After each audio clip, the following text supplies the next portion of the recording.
रामायण में सभी राक्षसों का वध हुआ था, लेकिन शूर्पणखा का वध नहीं हुआ था। उसकी नाक और कान काट कर छोड़ दिया गया था। वह कपड़े से अपने चेहरे को छुपा कर रखती थी। रावण के मर जाने के बाद वह अपने पति के साथ शुक्राचार्य के पास गई और जंगल में उनके आश्रम में रहने लगी।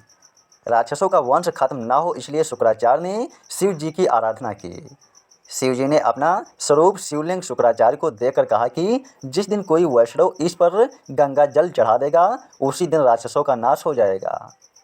उसी आत्मलिंग को शुक्राचार्य ने वैष्णव मतलब हिंदुओं से दूर रेगिस्तान में स्थापित किया, जो आज अरब में मक्का मदीना में है।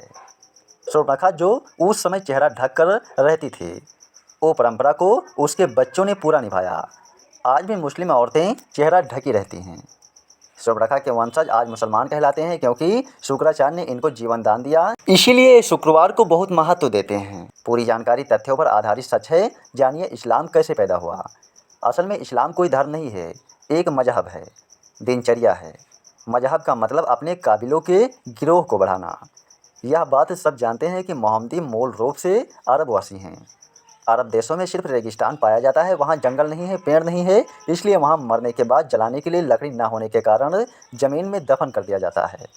रेगिस्तान में हरियाली नहीं होती है, इसे रेगिस्तान में हरा चटक रंग देखकर इंसान चला आता है, जो कि सूचक का काम करता है। अरब देशों में लोग रेगिस्तान में तेज़ धूप में सफ़र करते हैं, इसलिए वहाँ के लोग सिर को ढकने के लिए टोपी पहनते थे, जिससे कि लोग बीमार न पड़े। अब रेगिस्तान में खेत तो नहीं थे, न फल, तो खाने के लिए वहाँ अनाज नहीं होता था, इसलिए वहाँ के लोग जानवरों को काट कर खाते थे और अपनी भूख मिटाने के लिए इसे कुर्बानी का नाम दिया गया।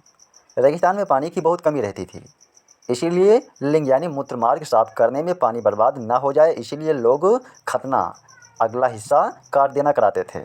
सब लोग एक ही कबीले के खाना बदोश होते थे, इसीलिए आपस में भाई बहन ही निकाह कर लेते थे।